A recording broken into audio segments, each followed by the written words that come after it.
The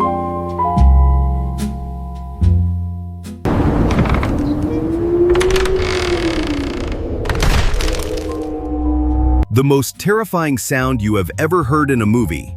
The wet crunch of a breaking bone. The sickening thud of a body.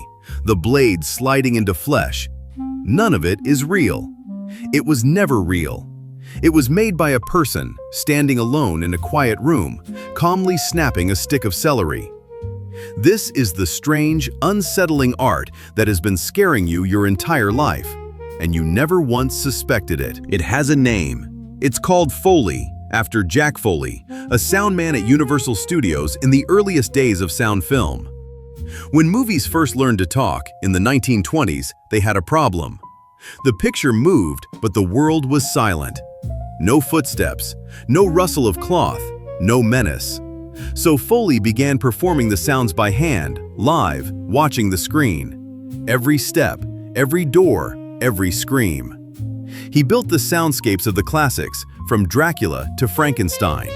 And nearly a century later, every horror film you love is still made his way, by hand. Step onto a Foley stage today, and it looks less like a film studio and more like the aftermath of a garage sale in a butcher shop. Pits of gravel and sand for footsteps, chains, planks, panes of glass, a wall of old shoes. And on one table, the strangest part, fresh produce. Celery, cabbages, watermelons. Because when a filmmaker needs the sound of a human body being destroyed, they don't hurt a human body, they go shopping.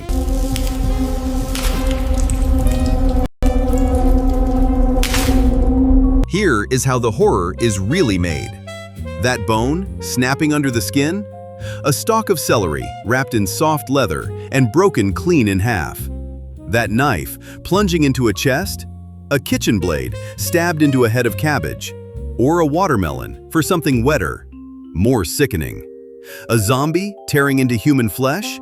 An artist biting a ripe melon and squeezing a handful of soft cooked squash.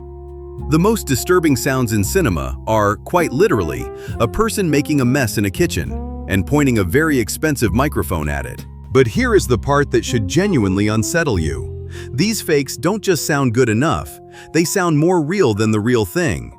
An actual breaking bone is a dull, quiet, disappointing little sound. It wouldn't scare anyone. The celery is crisper, wetter, sharper, a perfect, exaggerated version of what your imagination expects horror to sound like. The artist isn't copying reality. They're building the version of reality that lives in your nightmares, and your brain believes it completely. Try a small experiment tonight. Take the scariest scene you can think of and watch it on mute. It collapses. The monster looks like a costume. The blood looks like paint. Because fear doesn't live in your eyes, it lives in your ears. Your eyes can look away from a horror. You close them and it's gone. But your ears never close. Sound reaches the oldest, most primal part of the brain, the part that flinches before you can think, and horror filmmakers know it. They spend the least on the monster and the most on the sound of it. And the true marvel isn't the trick, it's the performance. A Foley artist doesn't just make one sound, they play a scene, walking in place for a character's every step, matching a fall, a struggle, a last breath, live, in real time, watching the film. They are invisible actors, performing a whole second cast that you never see and always feel. The terror in a horror movie is, in the end, a kind of dance. Done in a quiet room, by one calm person, holding a stick of celery like a weapon. So the next time a horror film makes your skin crawl, the crack, the squelch, the crunch that turns your stomach, remember what it really was.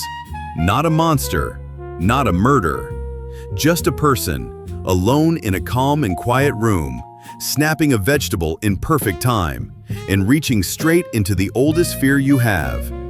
The scariest thing in the movie was never on the screen. It was standing just off it, holding the celery.